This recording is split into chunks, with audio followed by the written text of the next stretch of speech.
Hey you guys, welcome to another stream. I'm still painting this painting. Let's see, I'm gonna get down to the orange again, kind of work it up. I like to layer as much as possible to really punch up the color, bring it to its pure form.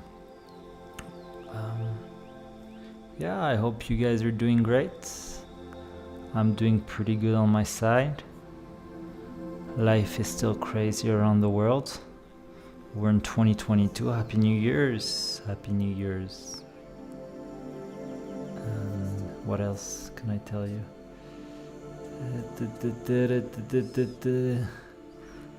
Yeah, no, life is good. Life is good.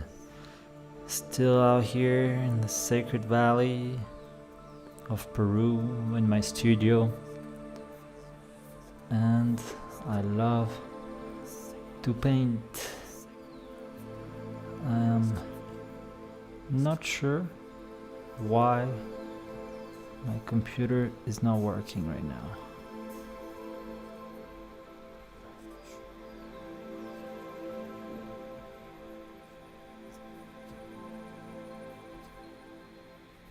Why is my computer not working?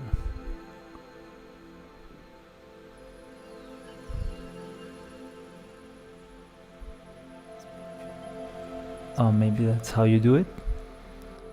No.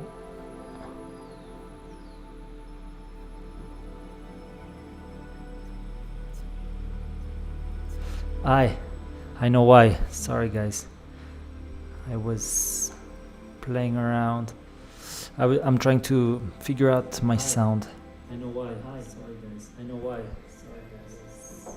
Oh, there's echo. I'm trying to figure out my sound. There's echo. There's echo. Why is it doing that?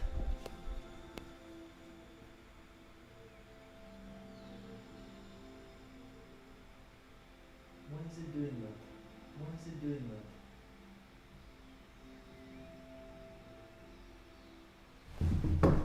I don't get why is it doing an echo? Why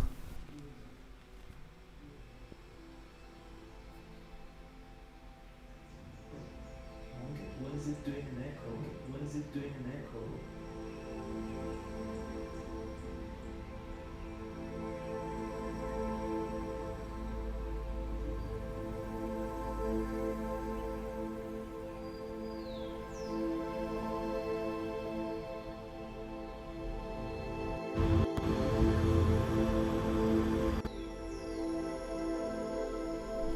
Test again.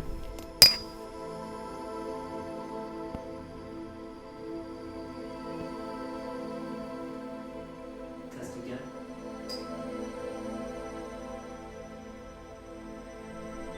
Other test.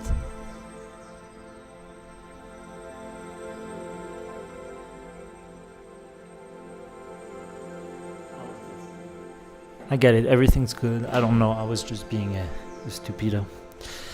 Alrighty, so oops, so just 1 second, I'm gonna set up. I'm having mic issue. Okay, we're back, sorry for the creaky, scracky, scroaky. So we're gonna paint a bit. Okay, we're back, sorry.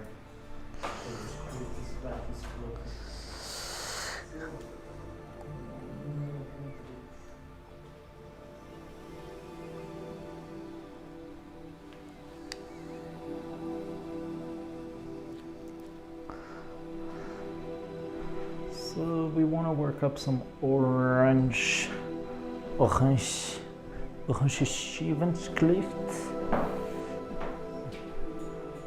This orange Schievensklift came from one time I took this plane. I think I was leaving from Germany or Luxembourg or I don't know. And I was going to New York And I was probably, how old was I? I was pretty young. Probably 11 or 12. And the only thing I remember is the woman coming around asking for if we wanted orange juice.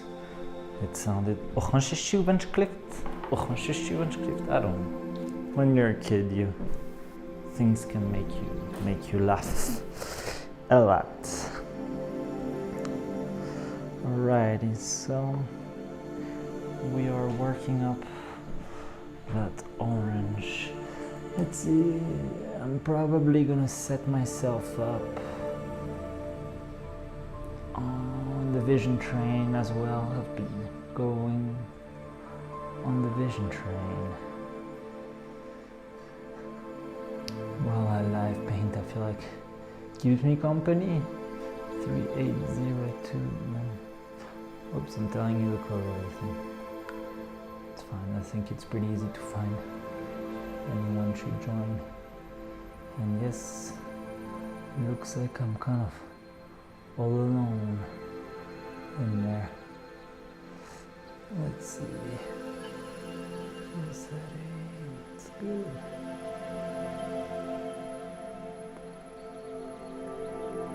Alright, cool stuff.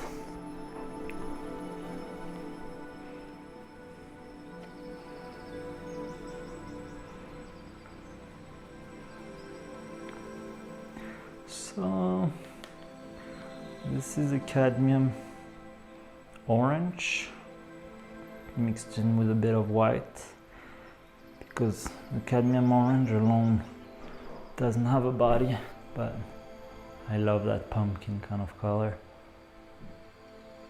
I don't know, maybe I had a bit of yellow to just kind of bring it to a nicer tone, a bit more mellow. And this is a cadmium lemon, so we're piling up the cadmiums. Let me add a bit more of my medium. I kind of want to show you my medium jar. Proud of it. It's kind of an old-fashioned jar. Let's see. Tick. It's kind of alchemistry. I'm making a medium out of refined linseed oil, distilled turpentine, and kemas, a bit of damar varnish to kind of even the gloss. And the ratios are kind of however I feel it, honestly.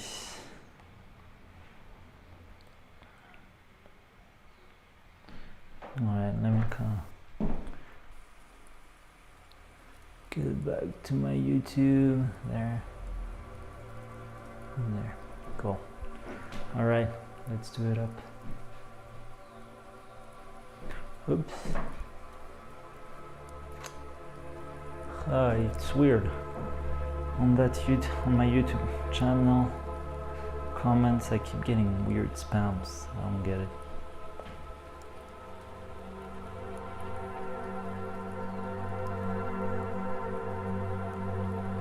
I do not understand who the heck is spamming me.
Having a hard time focusing.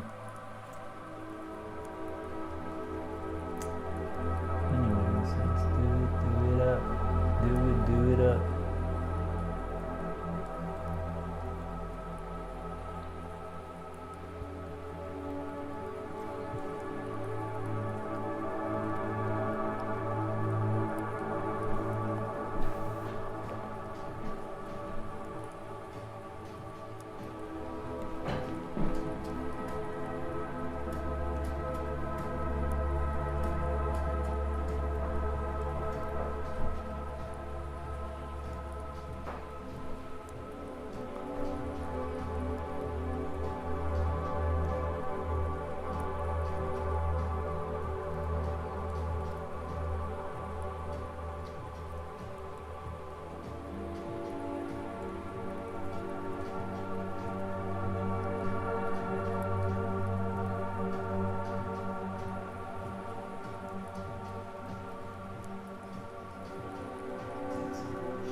So I'm aware you might not be able to see this on the video, this other layer, but it's really affecting the color. It's also refining the edge.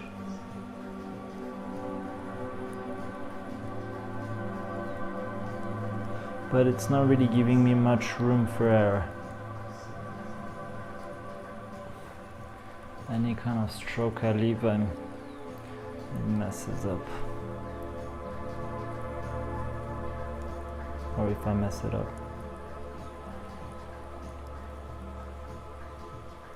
It's kind of the most delicate layer to put down. That last layer, but especially as my coffee is kind of kicking in, not the easiest thing.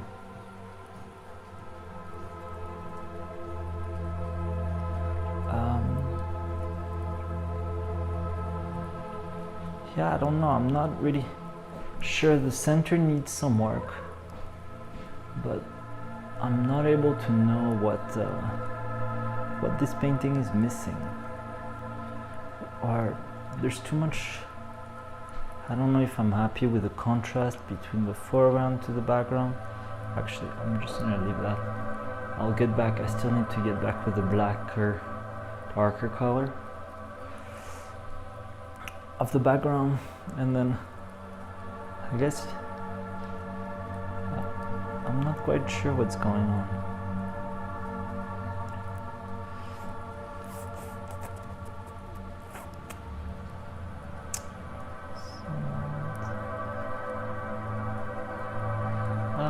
Kind of want a smaller brush.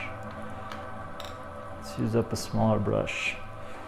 The details are a bit too difficult in this background, and I'm not happy with how much I'm smudging.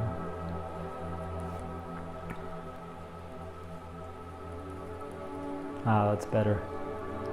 Way more control. So, yeah, I don't know. Also, the center in there is, I'm not so happy about how it kind of comes in the center here.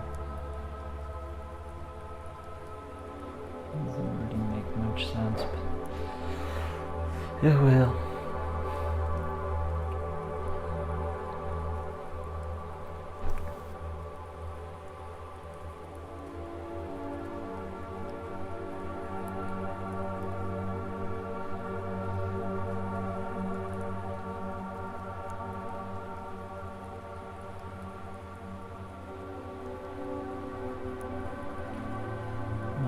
To do some stuff on here. Let's see. I wanted to edit my live stream.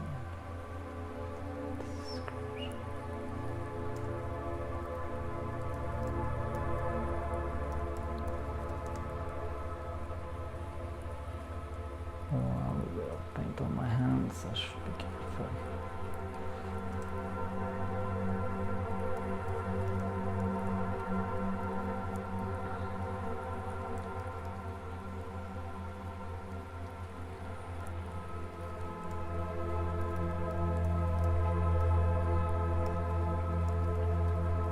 Oopsies. I'm adding a bit of oil paint on my keyboard. Not a big deal. Let's just do one more thing.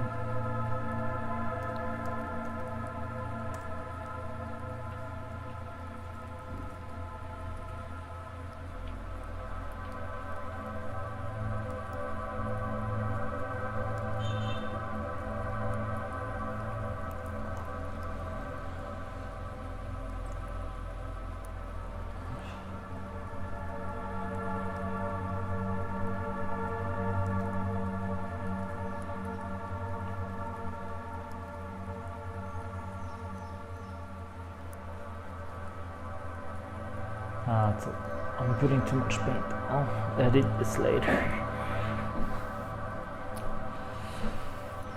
Dun, dun, dun, dun.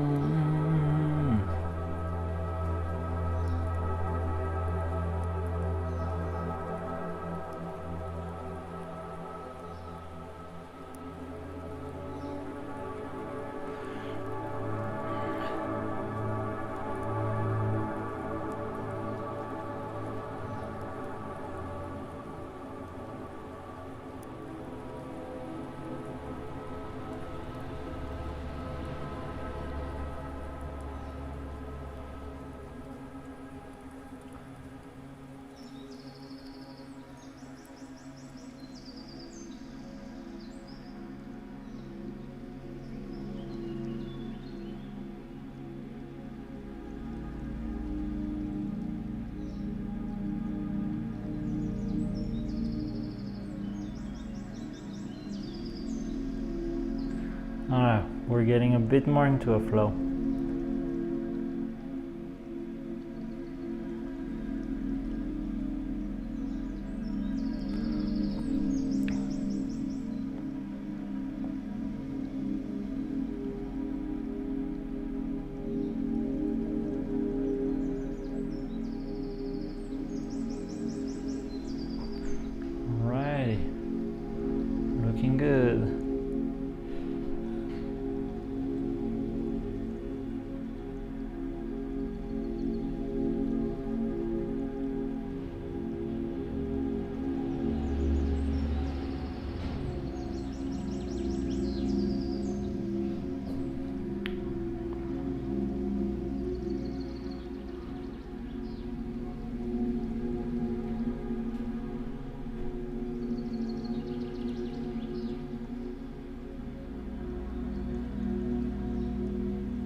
The circle really needs that work. I think I'm gonna go in with a cadmium red in there.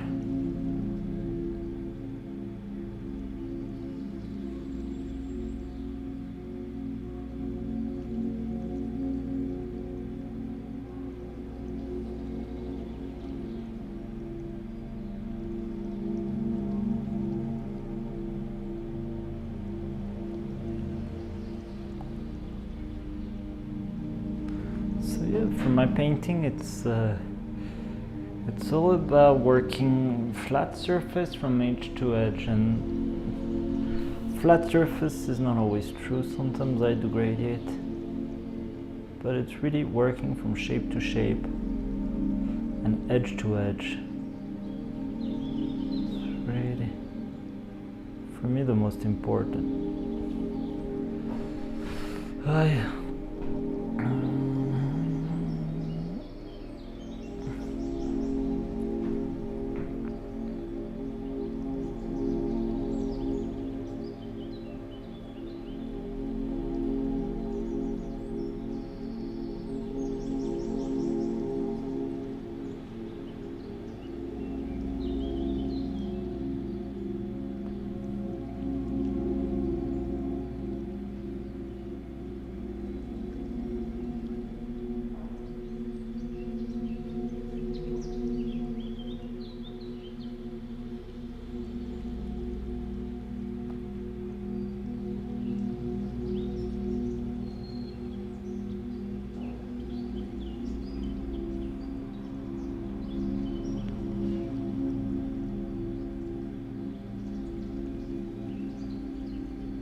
I hope you're having a first good week of 2022.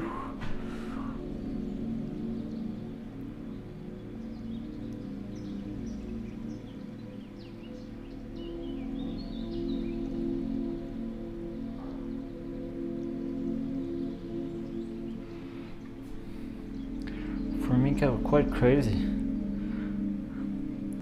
I was hoping we would get over this world drama, and it seems like we're getting deeper and deeper.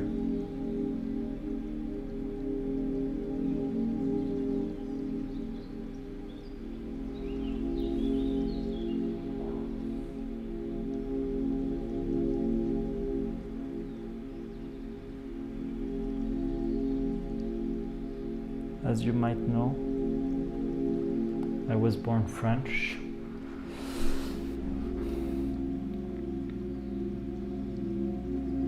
And recently the French president, we're having the elections coming up this year.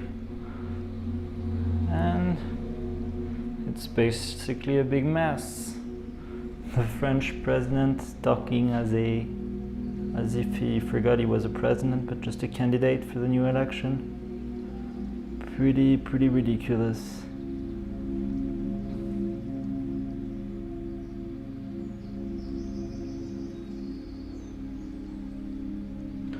I'm really not so happy with the state of humanity right now. It makes me a bit sad.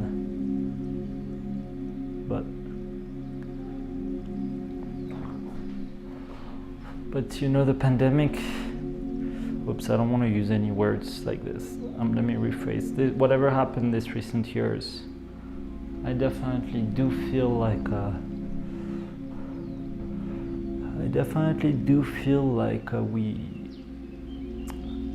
through learning about permaculture and in New Mexico, learning about earth shipbuilding from Michael Reynolds, also learning a great deal about spirituality, and I think we were getting ready for this kind of dismantling happening. People really need to jump on the wagon, I think, move out in the countryside and try to sustain themselves as much as they can. Doesn't mean going back. When I tell people, or when I talk to older people about wanting to live off the land, people are telling you you're going back. There's no way. The access to information, we can still have internet out in the boonies, and the access to information is there as long as they don't cut off the internet. But it doesn't mean going and being totally disconnected. And the amount of research we've done on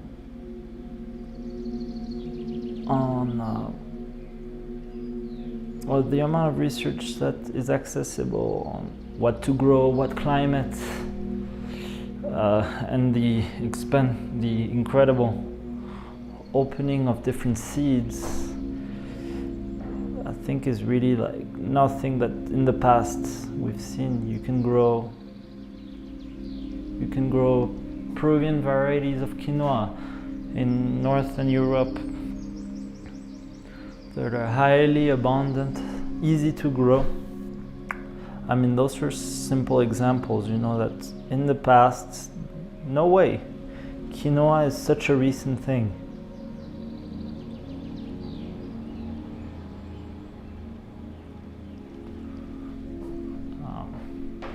These are a few examples.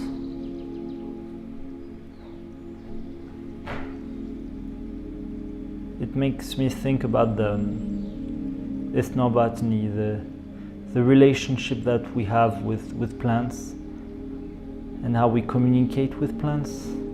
That also has tremendously changed the amount of formation. I'm a big advocate of cannabis. I love it.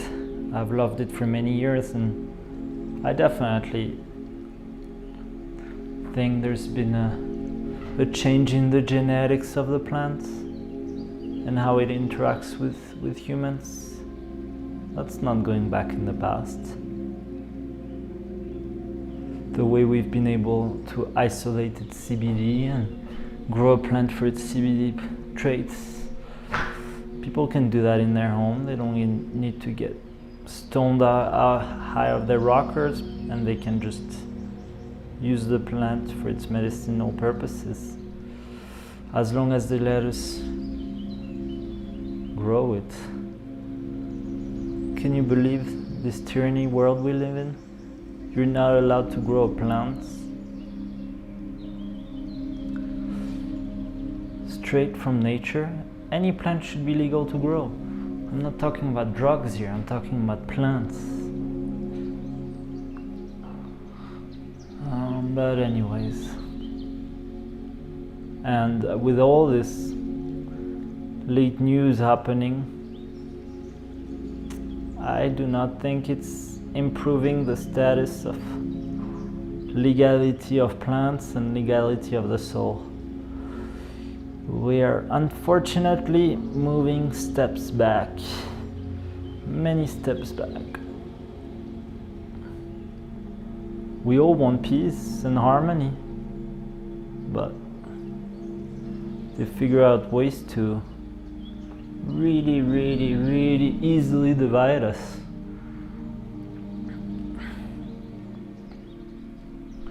In quite an easy way, asking you if you have this or that. It's one question and you're straight up divided. They've really improved their game.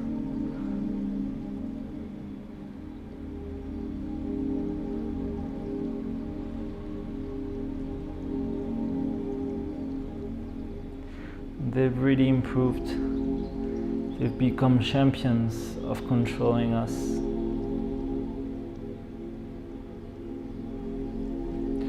Yeah, the governments want to father us. They want to be the father figure.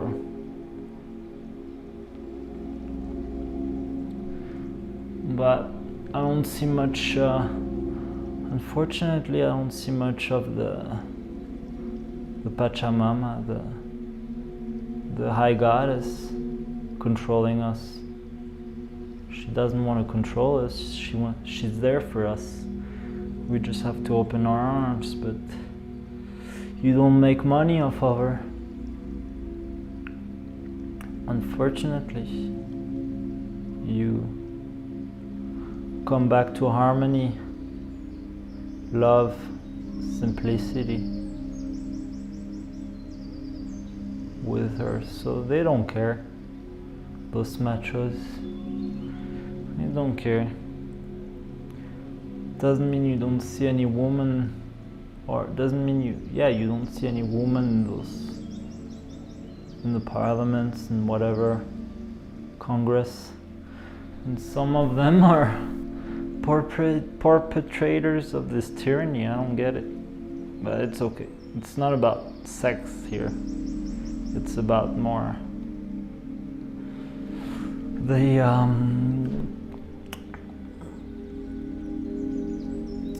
because we all have feminine power and masculine power within us. I guess that's what I'm trying to mean. And some people are not in touch with those primal aspects of their humanity. Unfortunately, they're living in a kind of, they're living on Mars. And if we fuck up this one planet, their only hope is to go to the next one. But no, this is it. This is all we have. Same for our bodies. You only got one body. Sure, whatever they tell you to put in can subdue or whatever, put a band-aid. But how do you know in the long term it doesn't affect your body? And our body is not only our body. Our body belongs to life, to humanity, to generations and generations. This is not just my body. I'm loaning my body to life. I'm owning my body to life. This is. So when they tell us, oh, this is, you're being selfish. What the heck? Who's being selfish? Attacking their one body? Or putting a band-aid on this one body? But what about the bodies to come?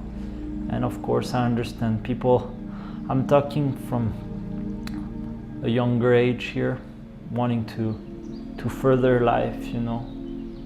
I understand people that have passed the age of reproduction, no problem. Of course, you should become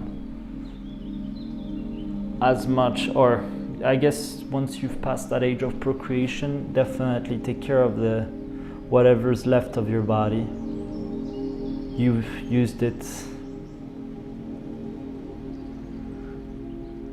And I guess use your body to propagate the last necessity you have with your mind to further the human race.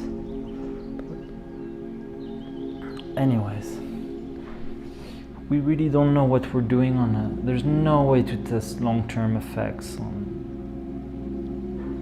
with this kind of science. The only test of long-term effects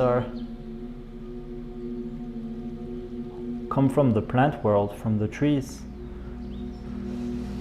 They know about long-term. They've seen generations and generations. We should ask them. Ask them, you'll see. Go hug a tree. Give you the answers. I don't think the answer is in a syringe. But they figured out in the 90s, when we saw that the 90s was an insane boom that almost fucked up our planet. This is ridiculous. But anyways, I shouldn't talk too much because some people can get offended over what I'm saying. And I do not mean to offend. I'm just talking about what I think. And I just want a better future for myself. and for my next ones to come. And I only think that a better future will come with a permaculture, a permanent culture, a total harmony with our natural world. That is why we came here, that is why we need to be here. And anyone that doesn't want that, just go to Mars, see how it is, enjoy. Go, have fun, live your life, you'll see. But right now, right here, the only reason why we're alive and why we're here is because of the natural world. And the more we fuck up the natural world, the more we see this huge issue that we're having. It's ridiculous.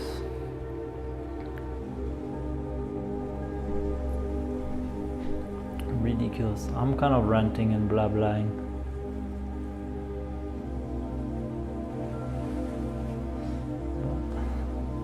Permaculture is our answer.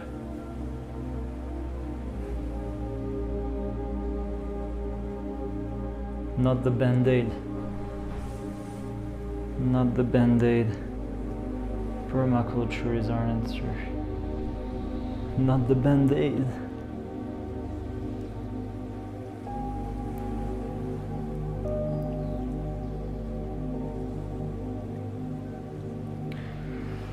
And it's crazy to see what they've done in the agro. Here we're in Cusco, in the Sacred Valley. We see the incredible amount of the climate really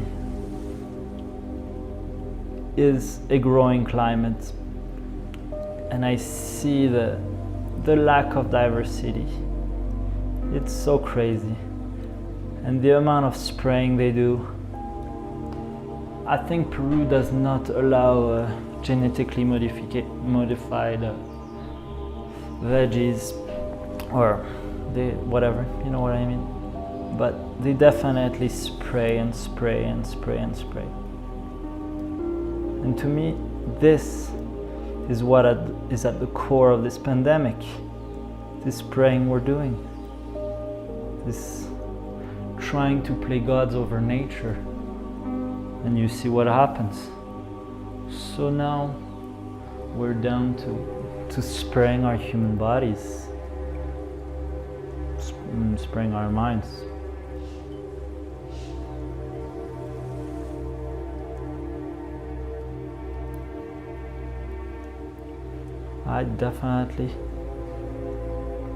I'm a big advocate of the interconnectedness in life. There's nothing disconnected to us. Diseases are not disconnected from us. They're not. We're in this circular world. We're in this universe. We are all connected. Everything is connected. So you cannot alienize these diseases in the plants. They're of course created by us. And the only way is to live in harmony with nature. Again, permaculture. We need harmony. We need harmony. We need to. And of course there's death. Of course there's diseases. It's a natural process. The only thing that we can do is build up your soil level, bring diversity in your garden, add mulch, add organic matter, add nitrogen, compost, worms, bring in beneficial microbes and myceliums and mushrooms and diversify. These are the answer in a garden. What do you think it is in our life? To eat our garden, to not get sick, eat the diversity of our garden. Also be in love with nature, loving nature, breathing nature, breathing. And what do you think they're doing right now? Putting us the face diaper and not letting us breathe? Do you think that's helping people? Or whatever. To me it's obvious. It's so obvious. I don't even know why I'm talking about this, but to most of the world, it's not obvious. I walk down the street and I see everyone walking on the street, no one around them, masks all the way up to the eyes. If they could wear the mask on their eyes, they would. They cannot even see anymore. They are the sheeps. The sheepy sheeps. And I am your shepherd, guys. Follow me. Follow me on this journey. You'll realize you're the shepherd as well. The shepherd of the natural world. This whole world was created for you and you only, to propagate life, to continue life, to smile, to love, to die. To die. Come on, have fun dying. And don't fear it, because otherwise you're gonna suffer it. Whatever. I'm just talking, but I like to express myself. I express myself in painting, and once in a while I'll express myself in words. I'm not so good with words. I ain't so good, that's why I paint. But once again, permaculture. Permaculture. The permanent culture, the universal culture, to be in harmony with nature, to live with the season,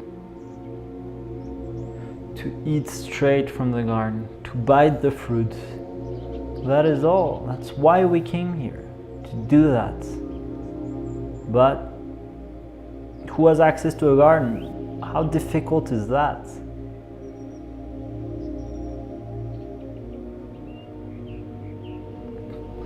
It can cost you a fuck ton of money to have a garden. Millions. Millions. It should not have a price. It should be a human right. Everyone should have access to a garden. Everyone should have access to nature. But you realize you might. If you really seek it, it's not about money. It's there. You can find your local garden. You can. When I take hikes, I find spots. If I had seed in my pocket, at the right time, I could just seed it up, and every other day I walk over to my wild garden. I think some other people could do that in the world if you live in a rural. If you live in the center of the city, it's hard, but just get pots and grow in pots. It helps. At least grow your herbs, grow your oregano, so then you can just make yourself a little oregano tea if you're sick, or I don't know, there's a lot of answers. Rosemary, whatever stuff there is, whatever medicine in a pot you can grow it. Oh, Lara, the ramble of the rambles, the ramble, ramble.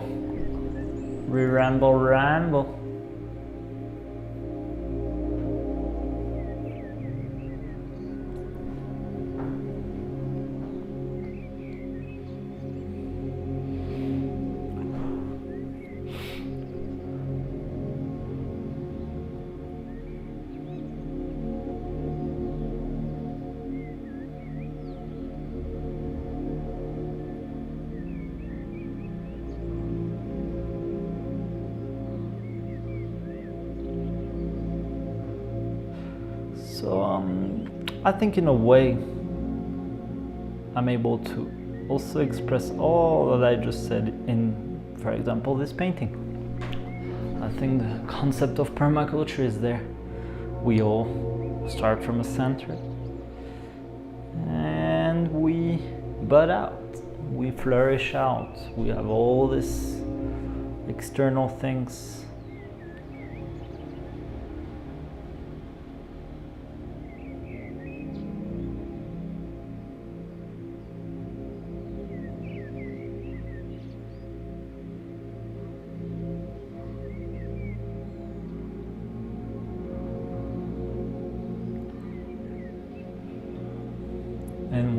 return. It's an inside out kind of thing. But I also like to represent that kind of hypnosis, because we're all in this kind of hypnosis.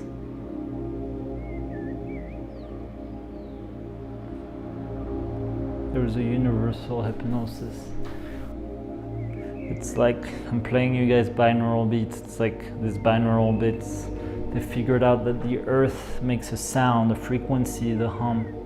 There's a name for it, I don't remember.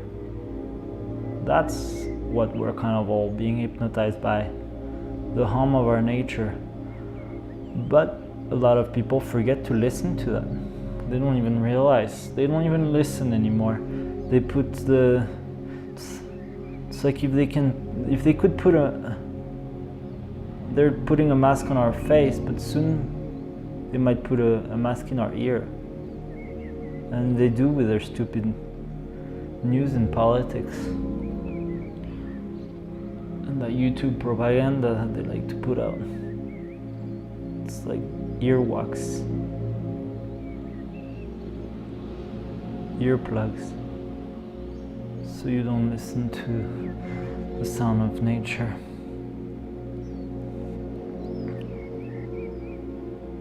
And most places are noise polluted. The noise pollution is crazy.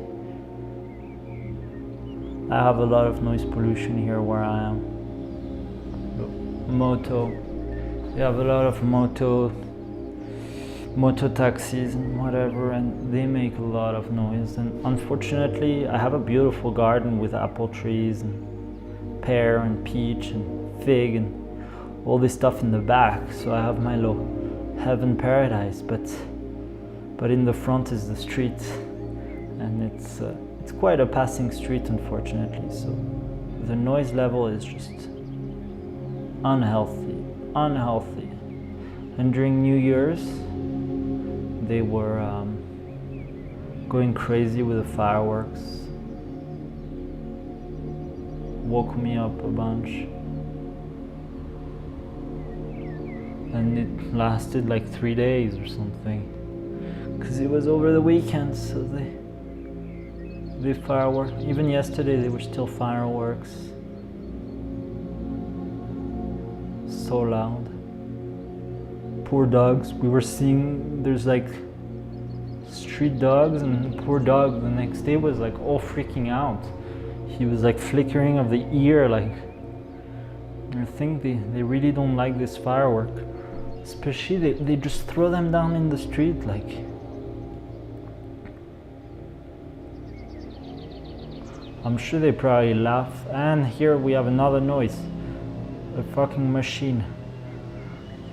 I guess they've been cutting the grass in the streets. There's a public lawn that goes throughout the whole street, so they use power tools to cut the grass, so it makes a lot of noise.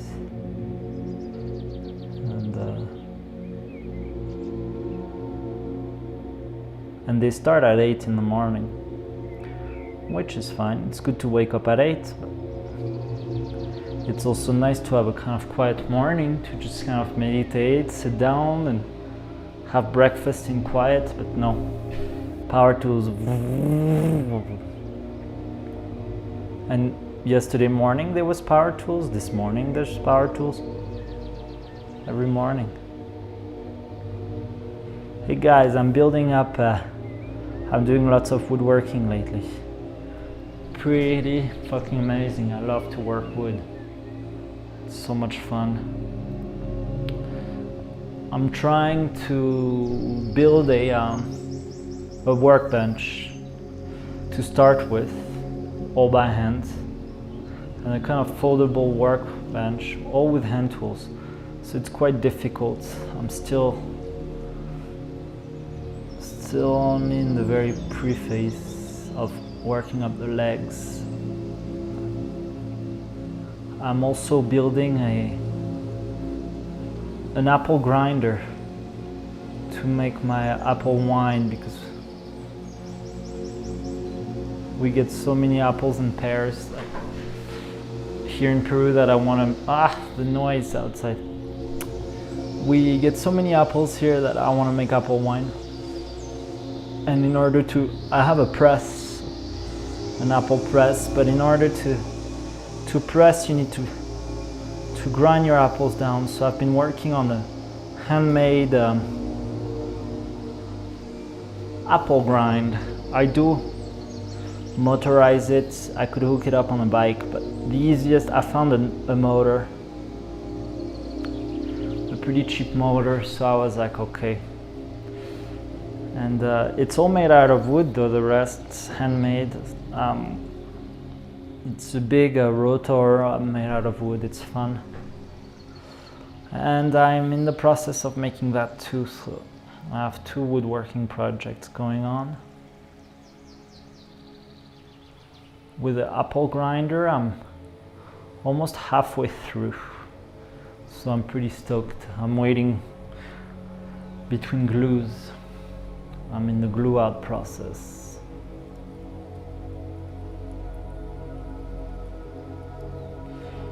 I'm in the glue out process. So we shall see if I'm gonna be successful at creating my apple grinder.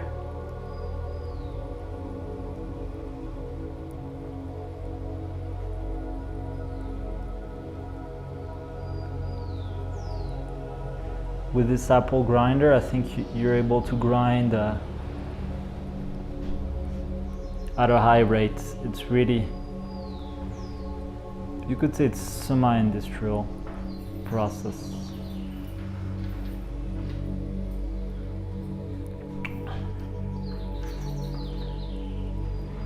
My hope is to pull out, what was it? Yes, I want to try to at least pull out 20 liters per press. I have a press that can let me put 45 kilos of apples. So I want to get 20 liters approximately out of each pressing. So that's quite a lot of apples. And at first I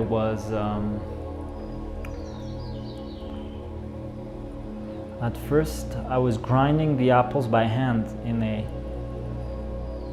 a stone sink, an old stone sink, and a broomstick. The end of a big wood stick, and I would just crush the apple. Basically it would take me the whole morning, and then I would press in the afternoon. But the amount of labor was just a bit tough, so I decided to build a motored grinder, because I do want to build a little business on this, making apple juice for kids, maybe, and apple cider and apple wine for adults. Because I'm a big beer drinker, but I do realize drinking beer, I don't know about you guys, but drinking beer fucks me up. It gives me stomach aches, maybe it's the gluten, and it also gives me a lot of dandruff. So lately I've been doing my own wine and cider, and I'm really feeling a lot better. And I love to drink. I think I drink almost every night, not a lot, just a little bit. It comes from my French heritage, maybe. I know both of my grandparents would drink lunch and dinner, those guys. A glass of wine, lunch and dinner, crazy. Anyways, I'm not there. I'm only drinking once in a while for dinner, and not necessarily every day, even though I like to. So I decided to make my own brews. Also seeing all the stuff they put in beer and wines, I was like, I need to make my own natural ferments. And this has been really going on all around my lifestyle. Everything I try to make it from the home to sustain ourselves, to eat the most healthy, fresh things we can. That is how we become healthy. We cannot rely on them anymore. Also, the amount of water that beer uses, I see, like in a state like New Mexico, there's microbreweries everywhere, but where do they get all that water? They're mining all that water. The quality of that water is not so good, so they run it through filters and all those hops, and everyone like getting crazy about beer. You don't think that those grains, the barley, what do you think? To me, I think they're maybe genetically modified and pesticided in order to grow that much for the whole consumption of the world. It's not sustainable. I don't think beer is sustainable. Home brews, sure, if everyone was home brewing, but the amount of people home brewing, that is not much. That is not gonna put a dent in the... And really what inspired me here is they have chicha, this fermented corn. So here in Peru, they're really advanced into their ferments. They really do that a lot. And you see in a lot of countries outside of the US, they're doing their own alcohol and own ferments. But the US is just really relying on the system to be fed and drank and happy. But I'm sure more and more we'll see people doing their DIY. The more they get out on their land and the more they have access to their own services, I'm sure people are just going to tap in a lot more. I mean, same for bread. I think most people should be gluten-free, but if you get down to do your own sourdough bread, the issue is the flour. Very hard to find healthy flour. But the difference of making your own bread, so much better. The amount of process that goes into breads bought in supermarket and stuff, it's ridiculous. But there was a time where people didn't have time. They just worked. They were the slave of the system. Now everyone's getting fired or everyone's having to work from home, so we have a lot more time and we don't know what to do. So, but we see the amount of people during the pandemic doing their sourdough, so it's changing. People are growing their own plants. And they're gonna start doing their own brew, their own cheese. Yeah, I'm gonna start doing some cheese. I need to get my rennet. I'm missing on that. I need to find it. Find out how I can get some rennet, but I wanna make my own cheese. I find some good raw milk here. Some mamitas, like we call them, some elder women just sit out with a bucket full of raw milk that they freshly harvest. It's really good milk. I make mozzarella with it. I wish I had rennet to make rennet mozzarella, but I make a vinegar mozzarella, and it's pretty freaking good. On my sourdough pizza with heirloom tomatoes, woo, you die. You die. One big issue in the homestead we have is fats, like olive oil. Even though the coast of Peru is a big olive oil producer, it's pretty incredible. They produce a lot of oil, but the issue is oil is really expensive. It's quite a luxury.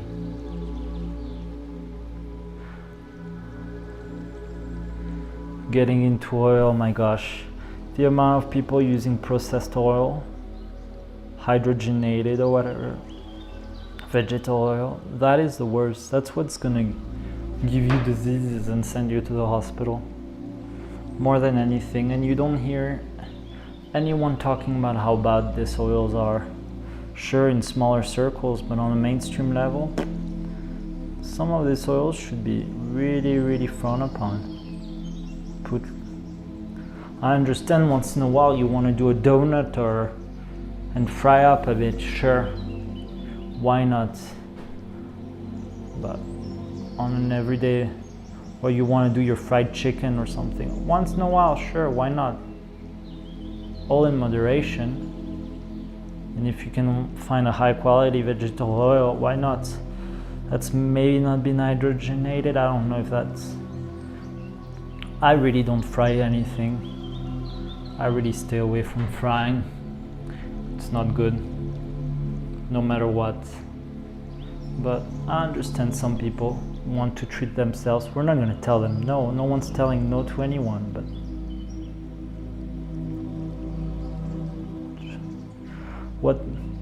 what we care about is that you stay healthy. That's all, I think. And it's not through it's not scientific.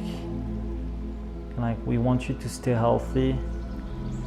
It's not a scientific question, it's a human question.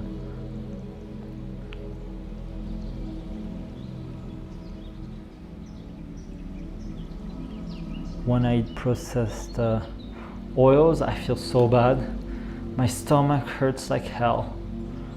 And then I go down to the bathroom and I never have a good time.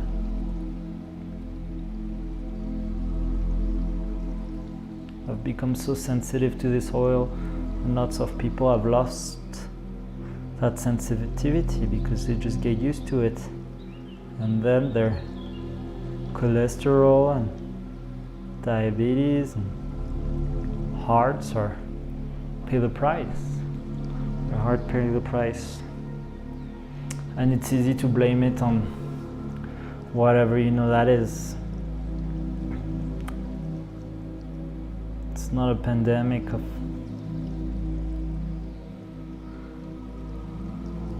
of a disease, it's a pandemic of diabetes and heart attacks.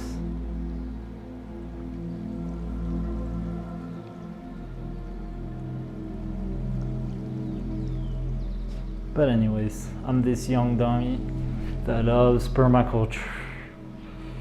So you can take me seriously or not, it's okay. I just care about you and I care about this earth.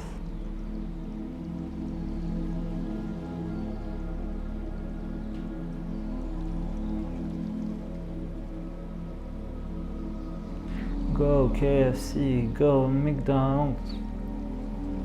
We're the future of our planet.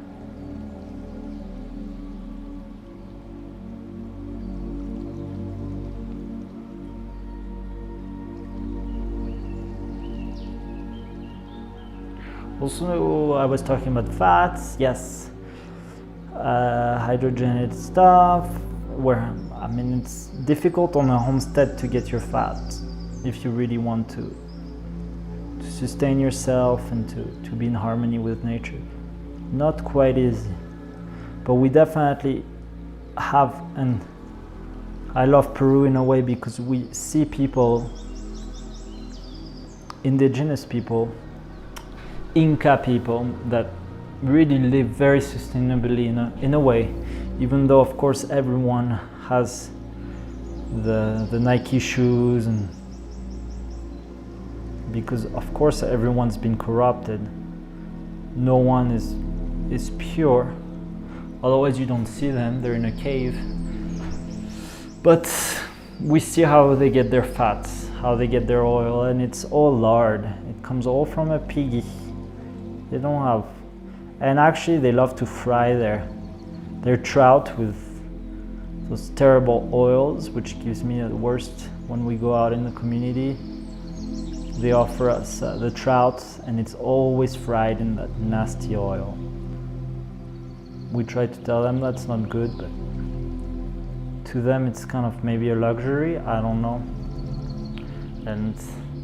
And they feed mostly the dog the lard. I mean, some families we've seen, so the dog gets the healthy fat and the human gets the stupid, terrible fat. Go figure.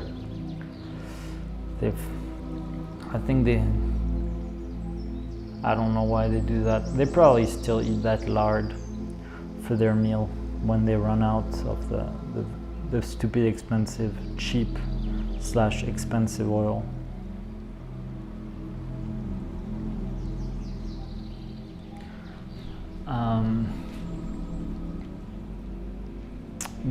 Yeah, lard is a way. So then it leads you into, okay, so you have to have a pig to get fat to cook with whenever you need to cook with, because it's nice to add a bit of fat. Like, I love to add coconut oil in my soups or in my stew.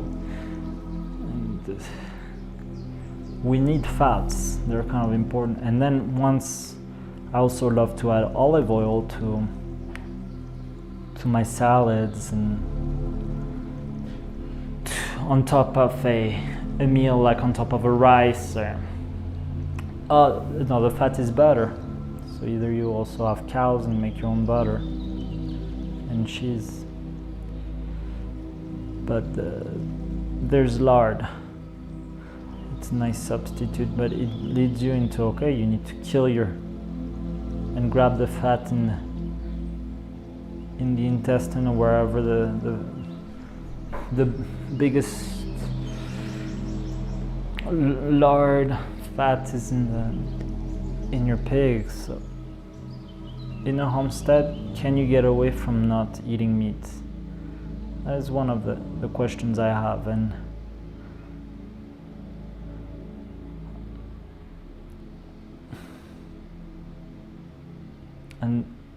it leads into the importance of, okay, eating organs, collagen, and broth, meat broth. The virtues of it that some people talk about are incredible. Can we get away from it? For a long time I was vegetarian, but lately I've been really once a month trying to incorporate occasional meats, because I do feel like I crave it. And we try to buy meat. We buy meat. We buy meat from nuns. So hopefully it's kind of like kosher, if you will. Hopefully it's pretty sacred, or like killed with a prayer at least. That's quite important. And hopefully they're local. So hopefully, and they only sell in one store, so hopefully it's a sustainable way of doing it. It's really important for us. But we're still missing organs. It would be nice to have access to liver and things like this. I very often think of, here people have these guinea pigs that they eat. It's a big part of their diet. They raise their guinea pig. In our kitchen we have a cuyeria, a place to grow your guinea pigs, and they eat those, and you probably find good low heart and liver in there. But we haven't gotten down to grow them. They're so cute. They kind of put a smell in your kitchen. I know in France, in my old village, everyone grows rabbits, and they grow them in cages, the rabbits. And wow, rabbit tastes fucking good. Sorry, a bit vulgar. Rabbit tastes really good. I would love to grow rabbits, but in the future, not quite there. I know they sell rabbits at the market live. It's easy to find livestock here to get. You can even get sheep and goats and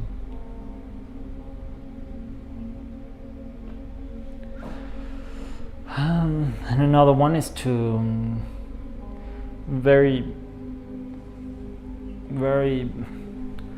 is to grow duck, which all the indigenous people always have ducks here that they eat.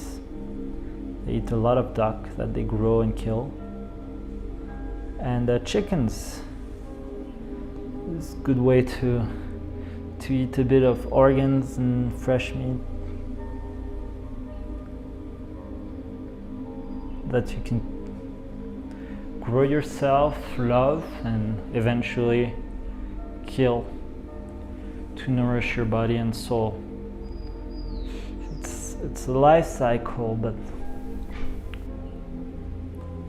never easy to kill an animal for your own good, but that's what we've done for centuries, and in order to stay fully healthy and active and happy and sustained, it can be a way.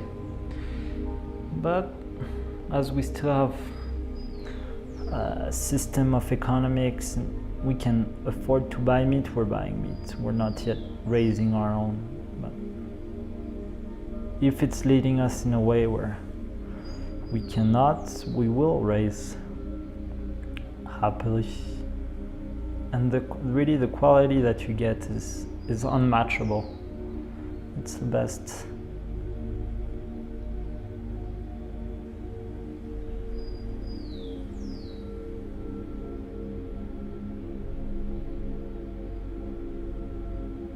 I want to grow rabbits. They're cute.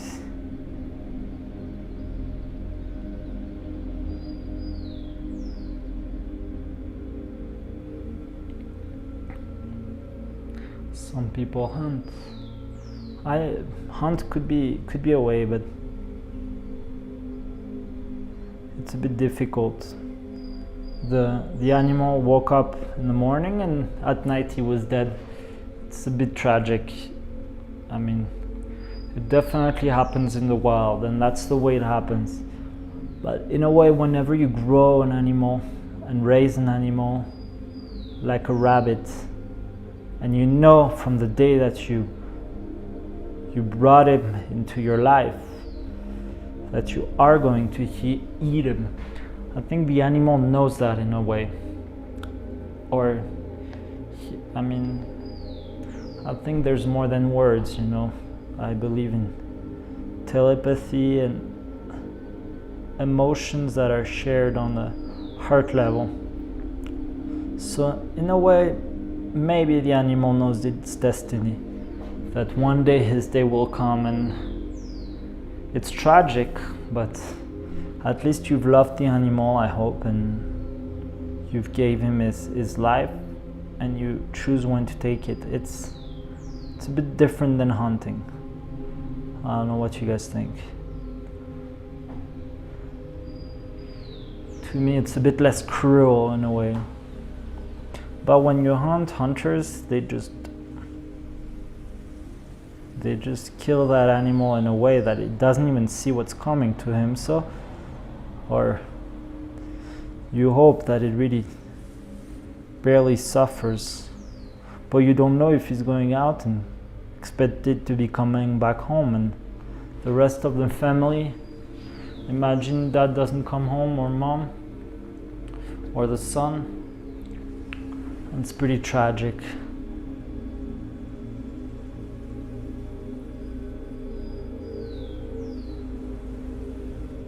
In the homestead, whenever you kill one animal, they'll probably all be sad too, but they knew it was their destiny, and it gets them ready for them to be next, in a way, to live their life the fullest. Until then, I hope I'm not making you guys too hungry.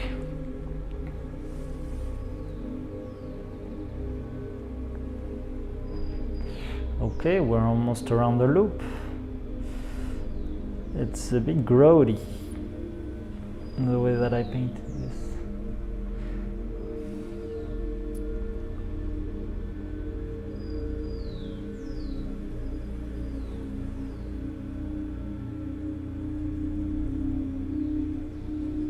But in painting, you get quite some freedom. There's not really any mistake, because any mistake can be painted over. It's more a question of efficiency and time, really, for me. It's like, how can I not have to go back over and get another, like the same color mixed because I kind of blopped over, you know? So that's why I try not to make mistakes, but it's always fixable, and sometimes you also see the mistake. It's like small, but most people won't probably see the mistake. It's my hope. Like a little blurb or a little thing. I think as long as your whole painting is coherent and no harmony, I think you're fine. So it's pretty freeing once you think that way. You don't need to be a maniac about it. And I mean, we're all maniacs anyways. Especially I think if you get into the fine arts, you have to be a bit maniac about it. Otherwise you really would have already given up, I think.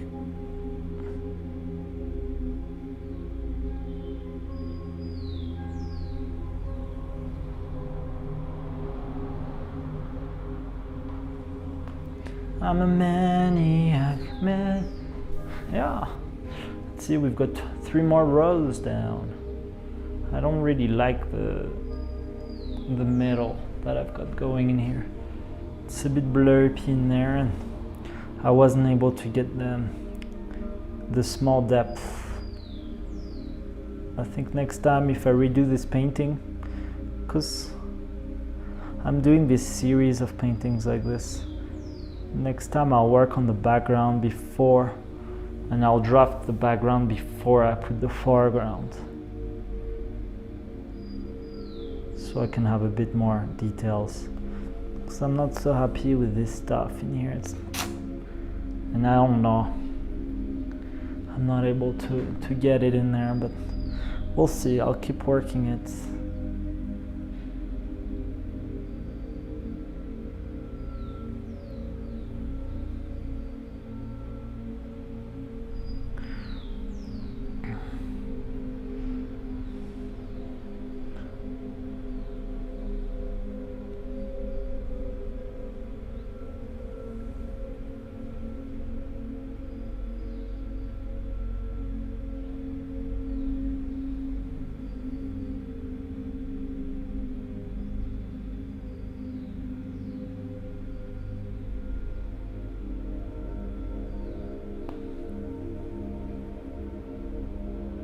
And I mixed the perfect amount of paint. I'm almost out.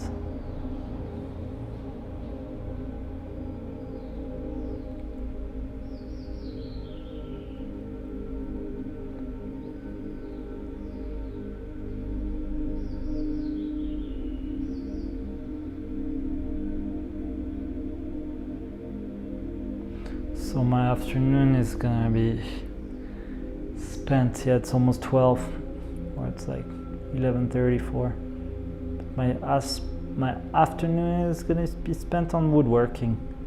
I have to.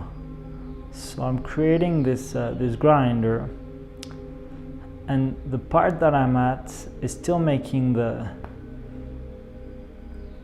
have all the pieces, which took me a long time, but to get everything together. But I'm at a level where, okay, I'm shaping this circular roller made out of wood. So I have to make it circular and perfect and smooth. I rough cutted boards that I'm gluing together. And I'm at the part of gluing.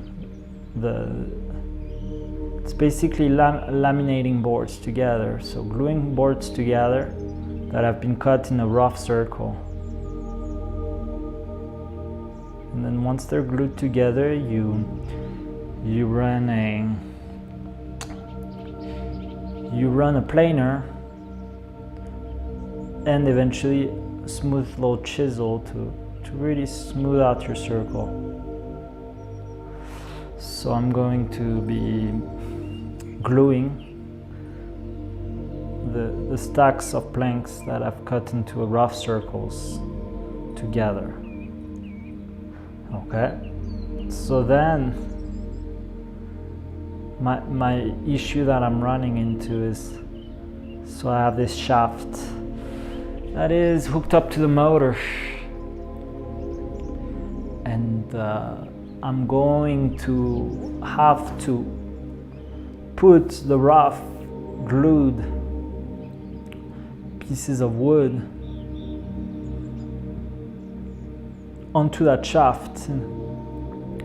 So I need to drill holes in the center of each plank of wood before I glue, I think, because it's too thick to just drill them up all together. So see, it's quite a complicated project because I'm still not sure what to do. Do I drill every individual planks, so the center hole, to maintain it on the shaft, or do I glue them all together and then drill, so then it's a small circle inside? I'm just a bit afraid that it's a lot easier to drill one by one, to know that you're really like centered and drilling. I only have a hand press. I guess if I had a overhead press, you know, a stable press, I would probably glue them all together and drill on that press, because I can clamp down and I know I'm drilling perfectly perpendicularly. But because I'm hand pressing, I'm afraid that I could drill onto a slight angle, which would then mess up my rotor, would have it spin on an angle, and I don't want that. So I think I'm going to have to drill every single one. But now the issue is that my rotor is 1 inch.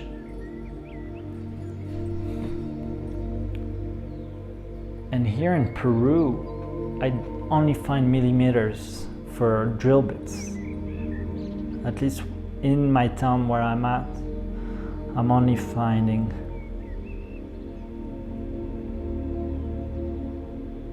I don't know, maybe in the afternoon I go look for different bits, but I'm only finding millimeters, and I only have either a 24 or 26 millimeter drill bit, which my shaft for the rotor is 25 millimeters and 25.4 whatever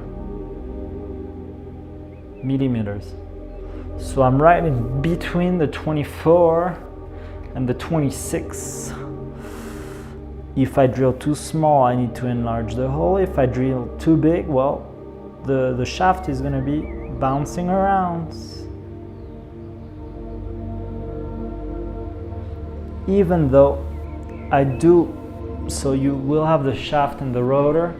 Oh, I'm out of paint on the last square. Darn it. Darn it. Sometimes that happens. Well, it's gonna have to be kind of smoothed out. So I could drill it too big in a way. There's a way that I can do that, because I will have sort of plates that will be bolted on the rotor and have a tightening screw onto the shaft. Yeah, I was able to kind of do it. Not bad. What was I saying? Yeah, so I can drill too big or I can drill too small and file the centers. to,